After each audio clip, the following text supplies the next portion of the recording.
Money, money, money. Wherever you turn, you need money.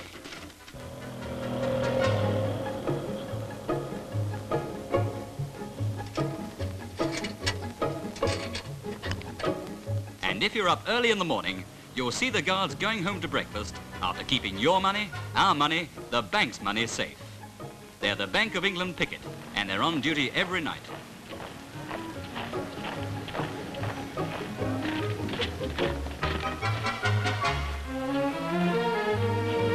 Here, in the heart of the City of London, is the money market. Every day, vast sums are borrowed to finance trade, with no more formality than just a phone call and perhaps a messenger. The whole of our high finance structure is built on trust. On the London Stock Exchange, millions of pounds change hands without so much as a signature. Even though you don't own any shares, you are an indirect investor here if, for instance, you belong to a pension fund or a trades union, because it is here that the trades unions invest part of their funds. And today, visitors can watch the stock exchange at work.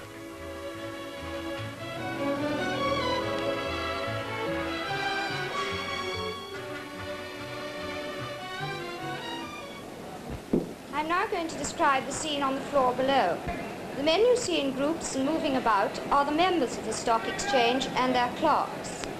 Generally, there are about 2,500 on the floor when business is brisk. Each deal is made verbally and recorded only in the notebook of the jobber and the broker concerned, though the deal is checked on the following day by their clerks. The stock exchange motto, as many of you will know, is dictum mem pactum.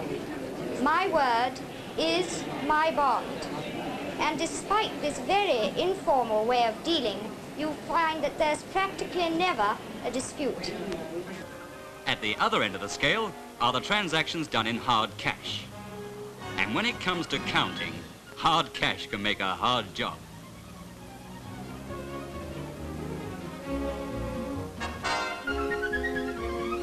Money makes hard work, they say, on the racecourse tote.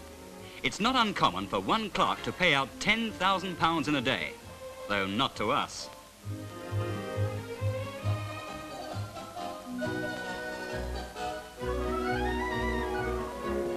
The first bankers in Britain were moneylenders and goldsmiths from Lombardy, the kingdom whose emblem was 3 golden globes. And one of the earliest forms of security was a deposit of goods with them. The Lombards have left their name in the street where they settled, and today it is the center of international banking. Here are to be seen signs which command confidence throughout the world.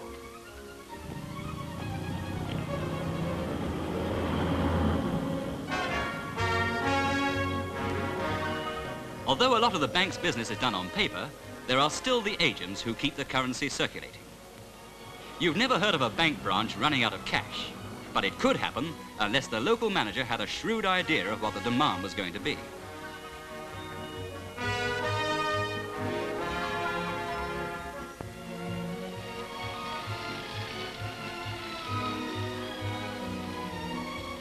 Modern counting machines are at work all day in the bigger vaults.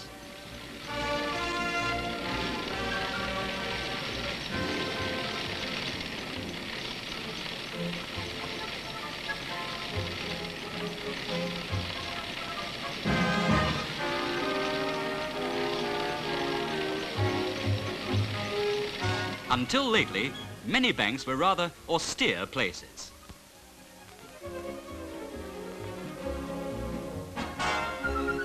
Today, however, they are going all out to get business. With prices rising and wages following, it's getting more common to pay by check.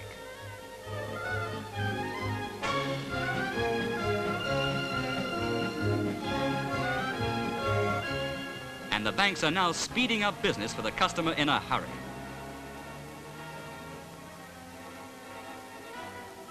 This drive-in bank makes it as easy to fill the wallet as the petrol tank.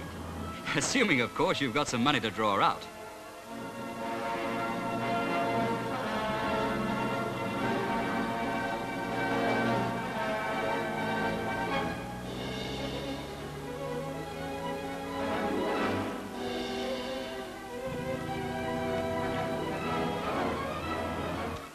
Checks had to be sorted and sent to their proper branches. Then money is exchanged between banks at the clearinghouse, where debts from one bank to another are totted up or cancelled out. Behind all this paper, there is some kind of property. Some of our money is backed by shares and some by gold. Gold from all over the world flows into the London gold market, but the gold must be refined before it is up to London standards. Molten gold from the furnace is poured into iron ingot molds which turn out bars of the shapes and sizes required for the London markets. Weight and size vary. A standard ingot weighs 400 troy ounces and is worth about £5,000.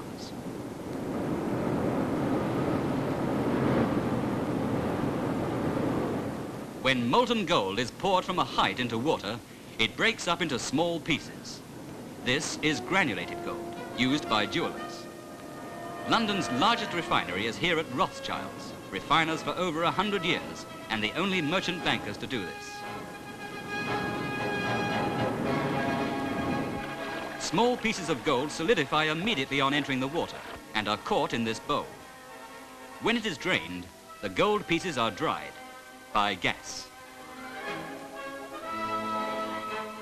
This is part of the assaying process, which is a refining in miniature to determine the fineness of the gold.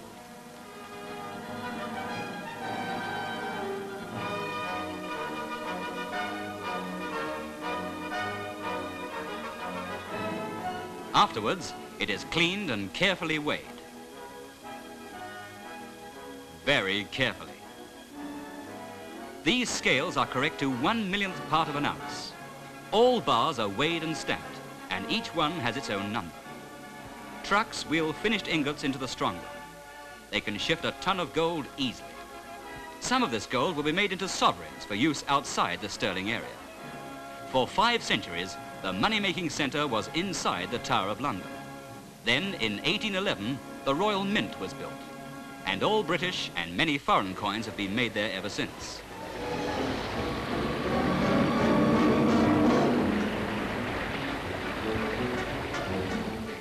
This machine stamps out the blanks. After they're cut, another machine ridges the edges, which ensures that they are round and serves as a protection to the coins.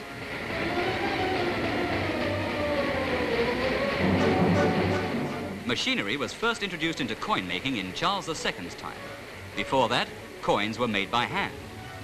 After the blanks have been cleaned, they are dried in revolving barrels filled with hot air. Until the mid-1920s, the blanks were dried in barrels full of sawdust.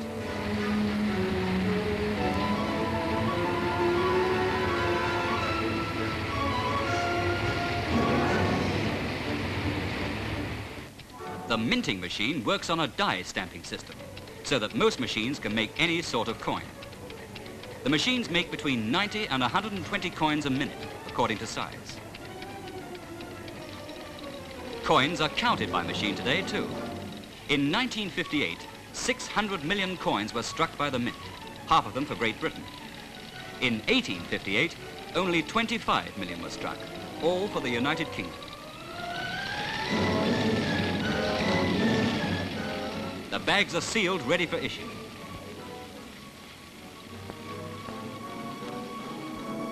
The coinage struck each year depends on what's short, and that's unpredictable. If you need some pennies, you often can't get them for love or money. At other times, you may get more than you bargained. In some districts, there's a shortage of sixpences. Could this be the reason? Or even this.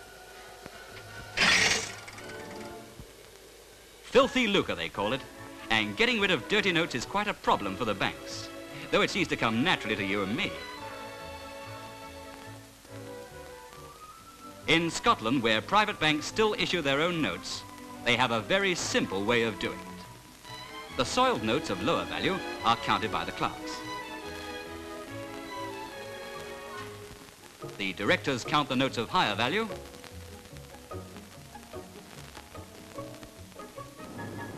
Then they just put the lot in the furnace. So now you see what it means to have money to burn.